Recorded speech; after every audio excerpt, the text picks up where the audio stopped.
ইউসুফ জুরনাওয়াজ বলে আমি তোর আল্লাহ, আমি তো তোর চোখ ভালো করি নাই। কোন আল্লাহ তোর চোখ ভালো করছে ক। এইবার জুলুম শুরু হয়ে গেছে। একটা সময় উজির বইলা দিছে, তোমার যে জাদু শিখতে যেই বালকটারে রাখছিলা ওর নাম তাফাস করে দিছে যে ওর মাধ্যমে আমার চোখ ভালো হইছে। ও এক আল্লাহর উপরে ঈমান এনেছে, আমিও এক আল্লাহর উপরে ঈমান এনেছি। বাদশা চিন্তা করে, হায় রে, আমার ঘরে থাইকা আমার খাইয়া আমার বিরুদ্ধে অভিযান, ওরে তো আর বাঁচায় রাখা যাবে না। এইবার বাদশার সাথে শুরু হয়ে গেল বালকের লড়াই। বাদশা চিন্তা করে, ও যদি বেঁচে থাকে তাহলে আমার খোদাইগিরি চলবে না। বাদশার সবচাইতে বড় প্রতিপক্ষে পরিণত হয়ে গেল এই বালক। কি করতে হবে? বলে এর দুনিয়া থেকে শেষ করে দেওয়া লাগবে। এইবার এক গ্রুপ দিয়া তাকে হত্যা করার জন্য পাঠায়া দিছে পাহাড়ের উপরে। উঁচু পাথরের পাহাড় থেকে তাকে ফেলে দেওয়া হবে। সে নিচে পড়ে যাবে, পাথরের আঘাতে ছিন্ন বিচ্ছিন্ন হয়ে মারা যাবে। তা যারা নিয়ে গেছে তারে মারার জন্য আল্লাহ পাহাড়ের মধ্যে কম্পন সৃষ্টি করে দিছে। সবগুলা পয়ড়া মইরা শেষ। আল্লাহ তাআলা বালককে হেফাজত করছে। সুস্থ অবস্থায় বালক বাদশার দরবারে হাজির। বাদশা ওরে দেইখা বলে, কিরে, তোরে না মাইরা ফেলাইতে পাঠাইলাম, তুই এইখানে গে। বলে, তোর সাথে যাদেরকে পাঠাইছিলাম তারা কই? বলে, তারা সব শেষ, তুই বাঁচলি কেমনে? বলে, আমাকে বাঁচিয়েছেন আমার আল্লাহ। যার যারে ভালো লাগে না তার কথা যদি ওর সামনে উচ্চারণ করেন তাইলে দেখবেন যতবার নাম শুনবে ততবার কলিজার মধ্যে কেমন জানি আগুন জ্বলা উঠবে, ঠিক না? আগুন জ্বলা উঠবে। বাদশা আর এক গ্রুপকে দায়িত্ব দিছে, যাও ওরে সমুদ্রের মধ্যে ফালায়া দিয়ে আসবা, সমুদ্রের প্রাণীর খাবার হয়ে যাবে। এইবার এক গ্রুপ তারে নৌকা নিয়া গভীর সমুদ্রের মধ্যে চলে গেছে।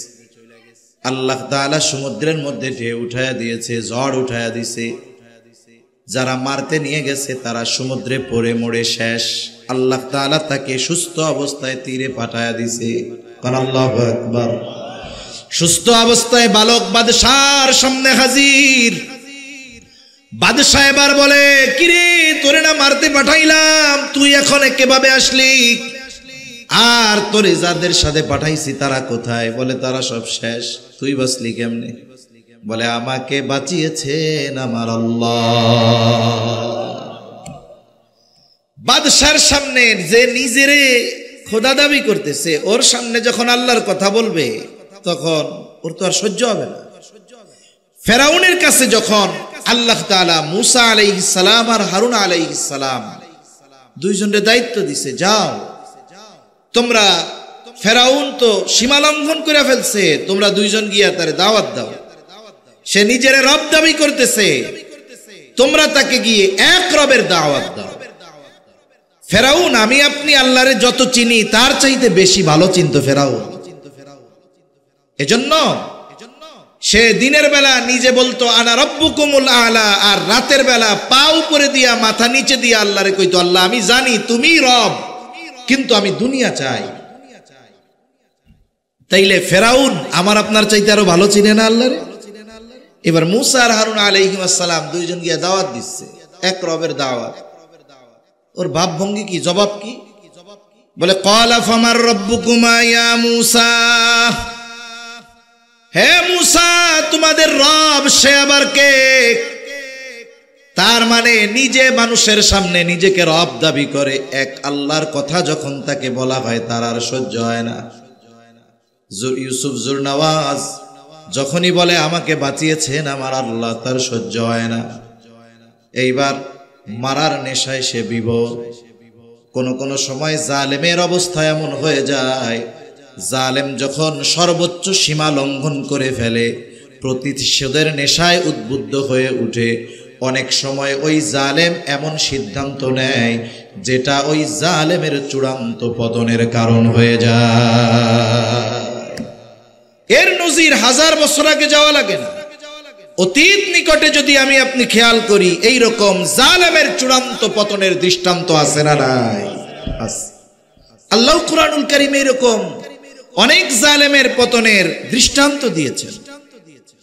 এই যে ফেরাউনের অধপতনের যেই ধ্বংসের যেই ঘটনা আল্লাহ কোরআনে বয়ান করছে, যখন আল্লাহ তাআলা মুসা আলাইহিস সালামকে বললেন যে বনি ইসরাইলদের নিয়ে মিশর ছেড়ে চলে যাও,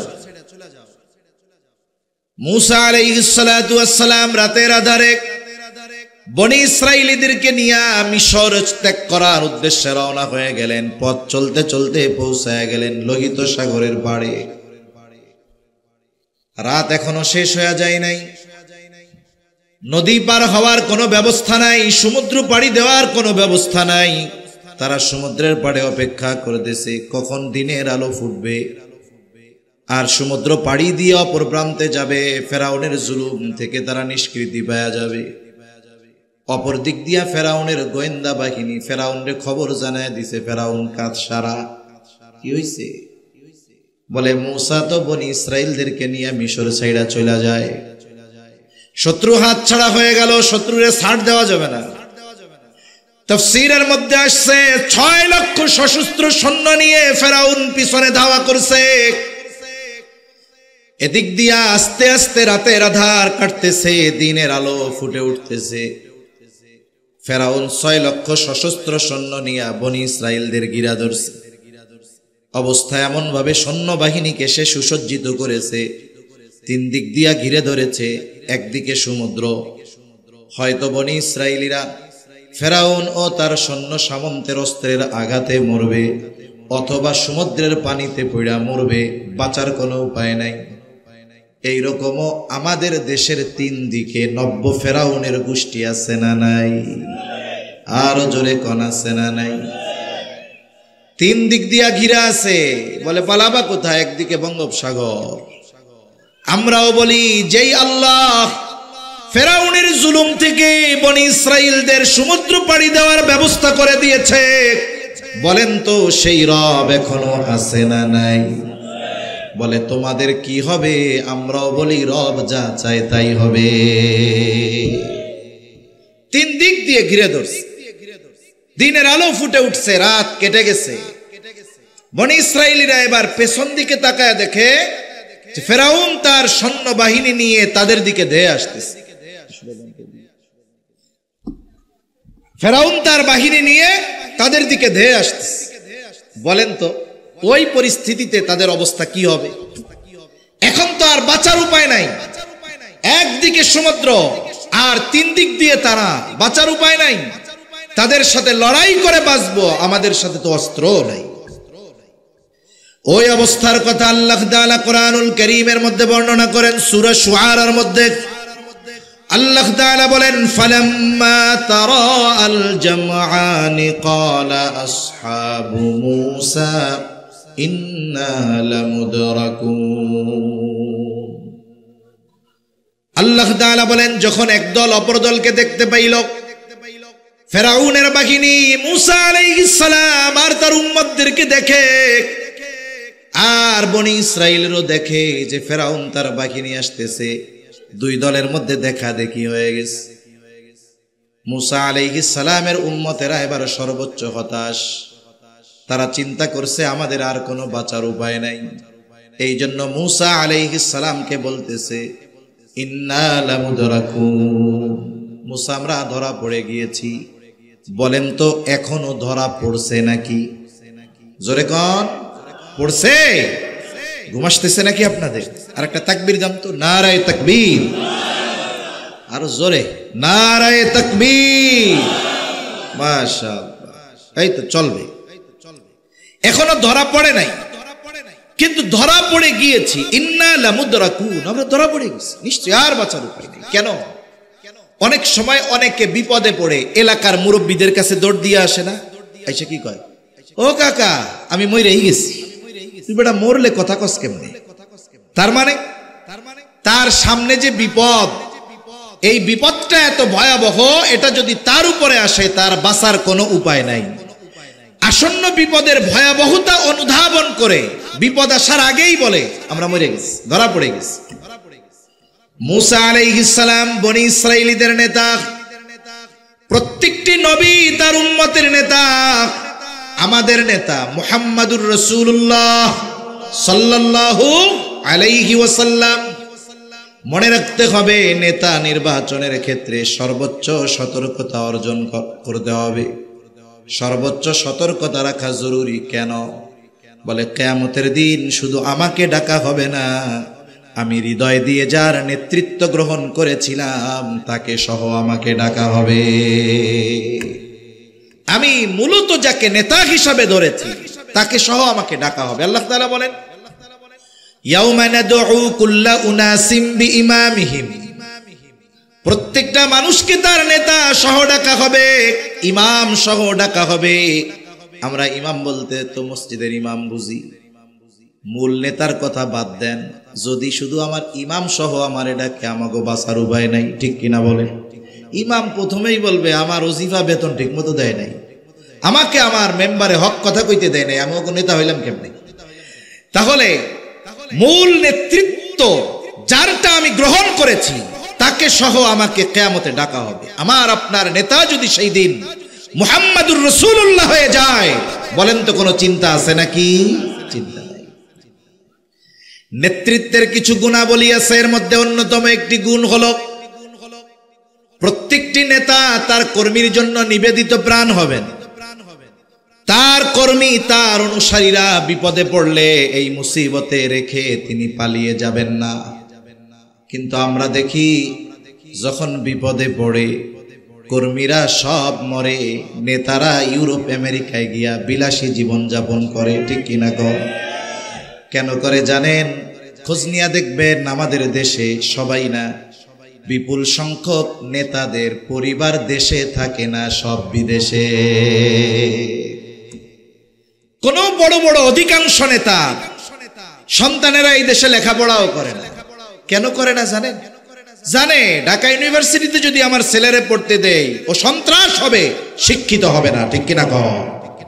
এজন্য নেতাদের সন্তানদের পড়াবে বিদেশে, টাকা পয়সা যা করার দরকার সব বিদেশে করবে। জানে মুসিবত আসলে এগুলারে থুইয়া আমার ওই জায়গায় ভাগতে হবে। এজন্যই দেখেন না, পতন হওয়ার আগ থেকেই নেতারা হিজরত করা শুরু করে দিচ্ছে, ঠিক কিনা বলেন?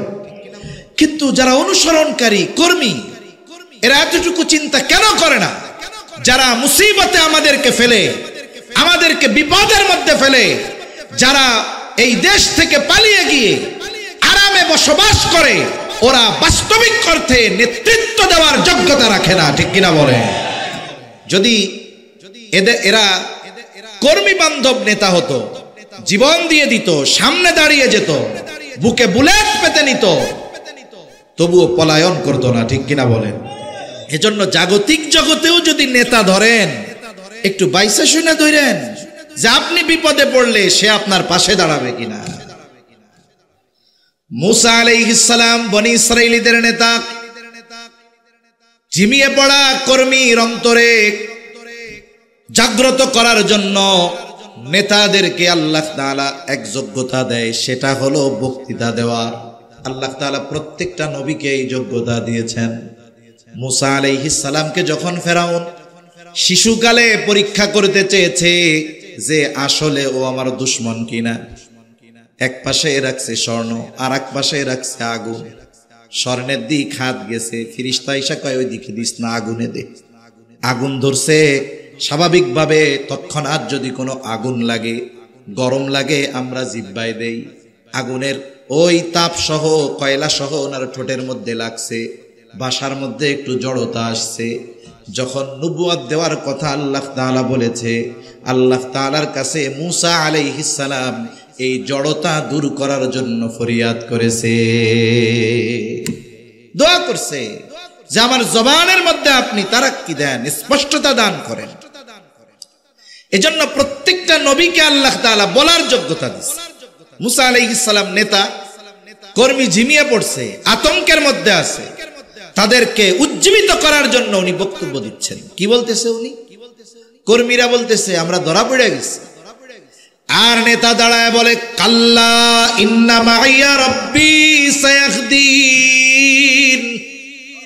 নেতা বলতেছে কখনোই ধরা পড়ব না, এখনো পড়ব না, পরেও পড়ব না, কখনো ফেরাউন আমাদের ধরতে পারবে না। কেন ধরা পড়ব না? তাদের হাতে অস্ত্র আছে, পার হওয়ার জন্য আমাদের কোনো ব্যবস্থা নাই, ধরা পড়ব না কেমনে কর? কেমন যেন মূসা আলাইহিস সালাম বলে তাদের সাথে যা থাকে থাক, ইন্না মাইয়া রব্বি, আমার সাথে আছে আমার রব। যদি সাথে থাকে, দুনিয়ার সব যদি বিপক্ষে চলে যায়, কোনো কিছু আসে যায় না, ঠিক কিনা কর? আর রব যদি সাথে না থাকে, পৃথিবীর সর্বাধুনিক সমরাস্ত্র দিয়েও বিজয় অর্জন করা সম্ভব নয়। এর দৃষ্টান্ত আমরা দেখতে পেরেছি আফগানিস্তানে। আমেরিকা ন্যাটো জোট সহ 22 বছর ধ্বংসযজ্ঞ চালিয়েছে, কিন্তু ওই মানুষগুলাকে নিশ্চিহ্ন করে দিতে পারে নাই, কারণ তাদের সাথে যিনি ছিলেন তিনি কে? আরো জোরে বলেন কে? আল্লাহ। রাসূলুল্লাহ সাল্লাল্লাহু আলাইহি ওয়াসাল্লাম মক্কা থেকে মদিনায় হিজরত শুরু করলেন। মক্কা থেকে মদিনা হলো উত্তর দিকে, নবীজি সফর শুরু করলেন দক্ষিণ দিকে। কৌশলগত কারণে মদিনার দিকে না গিয়ে তিনি ঠিক বিপরীত দিকে গেলেন। কেন? কারণ কাফেররাও মোটামুটি জেনে ফেলেছিল যে মুহাম্মদ সাল্লাল্লাহু আলাইহি ওয়াসাল্লাম মদিনায় হিজরত করবে। এখন যদি তারা নবীজিকে খুঁজতে যায়, স্বাভাবিক মদিনার পথে যাবে, এটাই স্বাভাবিক। কিন্তু নবীজি গেলেন বিপরীত দিকে, সাওর পর্বতের এক গুহার মধ্যে আত্মগোপন করলেন।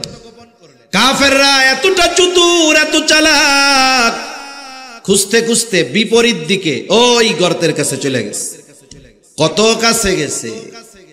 এত কাছে চলে গেছে, আবু বকর সিদ্দিক রাদিয়াল্লাহু তাআলা আনহু বলেন, কাফেররা গুহার উপরে দাঁড়ায়া পরস্পর কথাবার্তা বলতেছে, আমি সব শুনতেছি।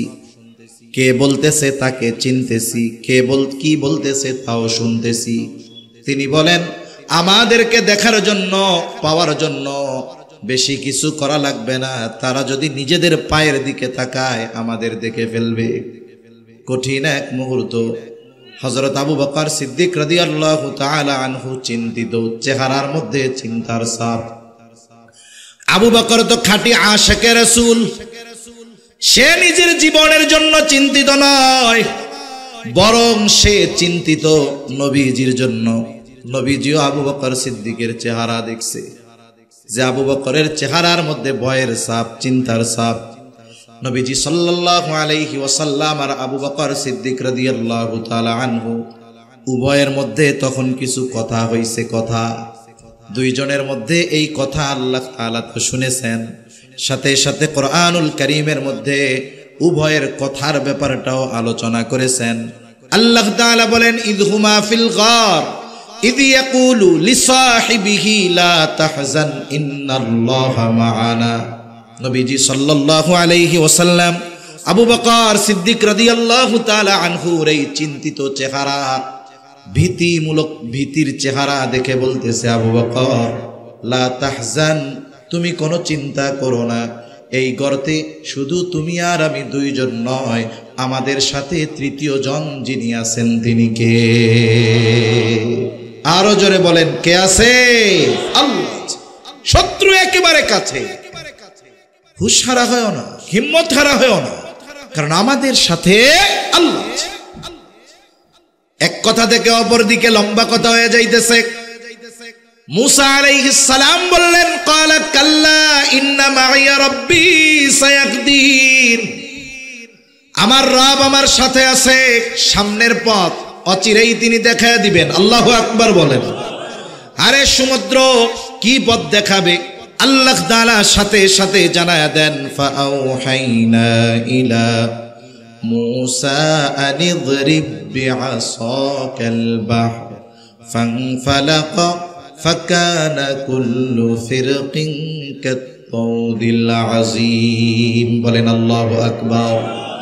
মুসা আলাইহিস সালামের কাছে আল্লাহ তাআলা প্রত্যাদেশ পাঠিয়ে দিলেন, ওহী পাঠায়া দিলেন। ফাআউহাইনা ইলা মূসা, আল্লাহ তাআলা বলেন আমি মূসার কাছে প্রত্যাদেশ পাঠাইলাম, ওহী পাঠাইলাম। কি ওহী, কি আদেশ? আনিদরিব বিআসাকাল বাহর, ও মূসা তোমার হাতে যে লাঠিটা আছে এই লাঠিটা দিয়ে সমুদ্রের উপরে বাড়ি মারো। সুবহানাল্লাহ।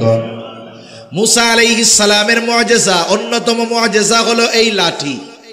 সাধারণ লাঠি আর এই লাঠি এক না, এই লাঠি আর সাধারণ লাঠি এক না। আল্লাহ তাআলার পক্ষ থেকে মূসা আলাইহিস সালামের মুআজিজা ছিল লাঠি। এই লাঠি ছাইড়া দিলে এটা বিশাল আকারে সাপে পরিণত হয়ে যাইত। মূসা আলাইহিস সালাম আল্লাহরে বলেন না, আল্লাহ এই সমুদ্রের মধ্যে লাঠি দিয়া বাড়ি দিলে কি হবে? বরং আল্লাহ তাআলা আদেশ করেছে, মূসা আলাইহিস সালাম সাথে সাথে আল্লাহর আদেশ মোতাবেক সমুদ্রের উপরে বাড়ি দিয়ে দিয়েছে। একটা লাঠির আঘাতে সমুদ্রের ওই বিশাল তরঙ্গ ঢেউয়ের মধ্যে কিছুই হবে না। ইমানদারের কাজ কি? ইমানদারের কাজ হলো আল্লাহর পক্ষ থেকে যখন সুস্পষ্টকর নির্দেশনা আসে ওই নির্দেশ মানার ক্ষেত্রে যুক্তির পেছনে না দৌড়িয়ে আল্লাহর ওই আদেশ মেনে নেওয়াটাই হলো ইমানদারের কাজ। যদি আল্লাহর আদেশ আসার পরে কেউ যুক্তির পেছনে পড়ে যায় তাহলে শয়তান তাকে বশ করে ফেলবে। কারণ আল্লাহ তাআলা যখন আদম আলাইহিস সালামকে সিজদার আদেশ দিয়েছেন, সমস্ত ফেরেশতাকুল সহ আযাজিল সহ আদম আলাইহিস সালামকে সিজদা করার নির্দেশ দিয়েছিলেন কে? জোরে বলেন। আল্লাহ রাব্বুল আলামিন আদেশ করলেন, উসজুদু লি আদম, তোমরা সবাই আদমকে সিজদা করো। ফাসাজাদু ইল্লা ইবলিস, সবাই সিজদা করলো ইবলিস ছাড়া। ইবলিস সিজদা করে নাই। আল্লাহ তাআলা জিজ্ঞাসা করে, ক্বালা মা মানাআকা আন তাসজুদা লিমা আমারতুক, কোন জিনিসে তোমাকে আমার আদেশ মান্য করতে বাধা দিল? এইবার ইবলিস আদেশ অমান্য করার যৌক্তিকতা তুইলা ধইরা কয়, ক্বালা আনা খায়রুম মিন খলাকতানি মিন নার ওয়া খলাকতাহু মিন তিন। শয়তান যুক্তি দিছে, আদেশ দিছে কে? আদেশ অমান্য করে যুক্তি প্রদর্শন করতেছে, আমি তার চাইতে ভালো, আমারে বানাইছেন আগুন দিয়া, ওরে বানাইছেন মাটি দিয়া, এই জন্য আমি ওর চেয়ে ভালো, এই জন্য সিজদা করি নাই। তাহলে আল্লাহ তাআলার আদেশ, সুস্পষ্ট আদেশ আসার পর ওই আদেশ অমান্য করে যুক্তির পেছনে দৌড়ানো, এটা ইমানদারের কাজ হতে পারে না, ওটা ইবলিস শয়তানের কাজ। ঠিক কিনা করে? মূসা আলাইহিস সালাম সাথে সাথে সমুদ্রের উপরে আঘাত করলেন। আঘাত করার সাথে সাথে সমুদ্র দুই ভাগে বিভক্ত হয়ে গেল। ফানফালাকা, ফেটে গেল সমুদ্র, দুই ভাগে বিভক্ত হয়ে গেল। ফাকানা কুল্লু ফিরকিন কাত্তাউদিল আযীম, দুই ভাগে শুধু ফেটে গেছে এমনটা নয়, বরং দুই দিক থেকে দুই ভাগ উঁচু হয়ে পাহাড় সাদৃশ্য উঁচু দেয়ালের ন্যায় হয়ে গেল। যখন দুই দিকে সরে গেছে, মধ্যে ফাঁকা, মধ্যে কি বলেন? ফাঁকা। সমুদ্রের তলদেশ আল্লাহ তাআলা মুহূর্তের ভিতরে শুকনা বানায় দিয়েছে। তাফসীরের মধ্যে আসছে বনি ইসরাইলের 12টা গোত্র ছিল। কয়টা? জোরে বলেন, কয়টা? 12টা। 12টাও বাইজে যাইতেছে। 12টা গোত্র ছিল। শুকনা রাস্তা দিয়া 12 গোত্র পার হওয়া শুরু হয়ে গেল। আল্লাহ তাআলা কোরআনুল কারীমের মধ্যে বলেন, ওয়াজাওয়াজনা বিবানি ইসরাঈলাল বাহরা ফাআতবাআহুম ফিরআউনু বিজুনুদিহি বাগয়াও ওয়া আদওয়া। আল্লাহ রাব্বুল আলামিন বলেন, আমি বনি ইসরাঈলদেরকে সমুদ্র পার করে দিলাম। আল্লাহ তাআলা রাস্তা বানায়া তাদের সমুদ্র পারের ব্যবস্থা করে দিয়েছেন। যখন তারা মাঝ রাস্তা অতিক্রম করেছে আর ফেরাউন তার সৈন্যবাহিনী নিয়ে রাস্তার গোড়ায় আসছে, আয়েশা দেখে সুন্দর এক বিশাল রাস্তা, শুকনা ঠনঠনা রাস্তা। ফেরাউন খুব ভালো মতো জানে যে এই রাস্তা দিয়ে বনি ইসরাইলীরা নিরাপদ গন্তব্যে চলে যাবে। তাদের জন্য এই রাস্তা যেমন নিরাপদ, তার চাইতে এই রাস্তা আমার জন্য বেশি বিপদ। এরপরেও কি করলো ফেরাউন? বুঝার পরেও, জানার পরেও কি করলো?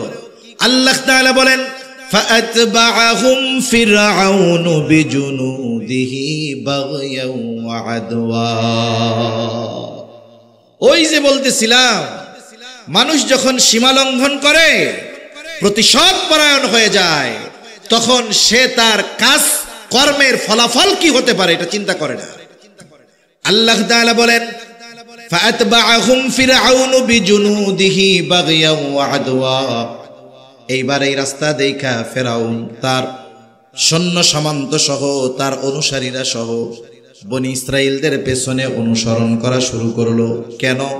আল্লাহ বলেন বাগয়াও ওয়া আদওয়া,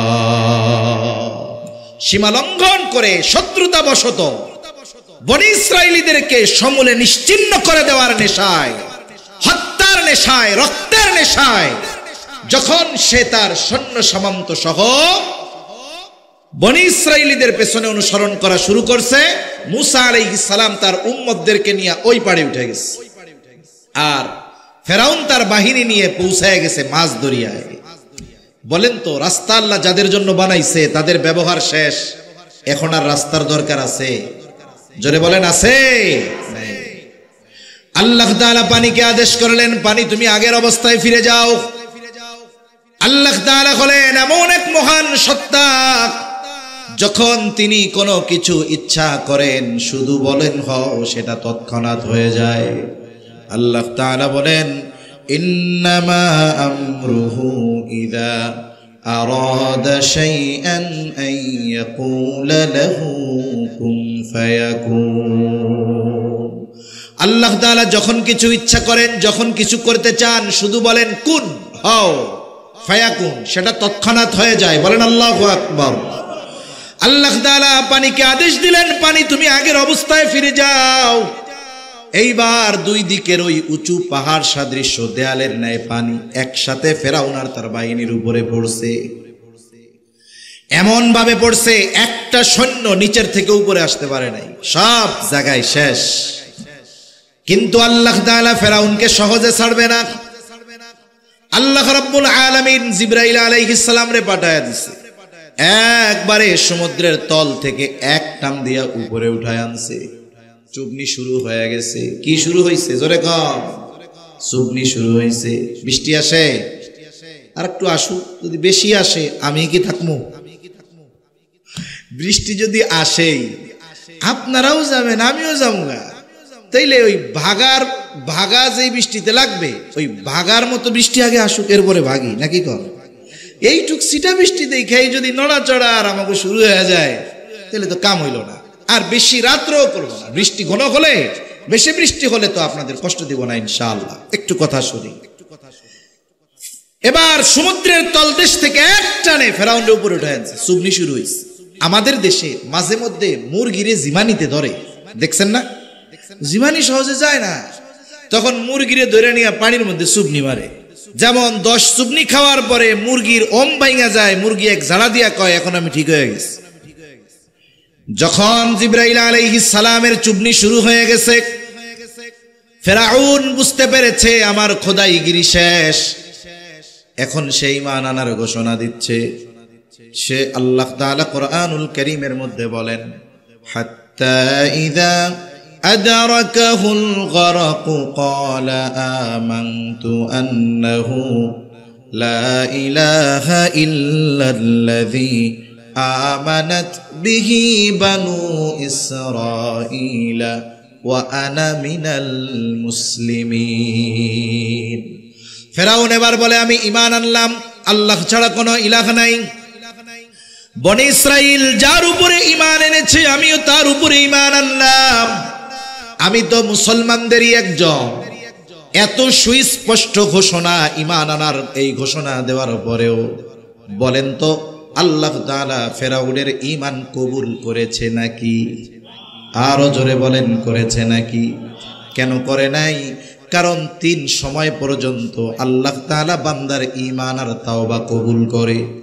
1 নাম্বার টাইম বলে কিয়ামতের আগে একবার পশ্চিম দিগন্তে সূর্য উঠবে। এখন তো পশ্চিমে সূর্য ডুবে, কিয়ামতের আগে একবার পশ্চিম দিকে সূর্য উঠবে। যেই দিন পশ্চিম দিকে সূর্য উঠবে ওর আগের রাতটা হবে অনেক লম্বা রাত। মানুষেরা, বাচ্চারা কান্নাকাটি করবে, গরু ছাগলগুলো আওয়াজ করতে থাকবে। দীর্ঘ রাতের অবসান ঘটবে পশ্চিম দিক দিয়ে সূর্য ওঠার মাধ্যমে। কিছু দূর উঠবার পর আবার সূর্যটা পশ্চিম দিকে ডুবে যাবে। এরপর থেকে যথারীতি পূর্ব দিক দিয়ে আবার সূর্য উঠবে। নবীজি সাল্লাল্লাহু আলাইহি ওয়াসাল্লাম বলেন, ওই পশ্চিম দিক দিয়ে সূর্য ওঠার আগ পর্যন্ত আল্লাহ তাআলা বান্দার ঈমান আর তাওবা কবুল করবে।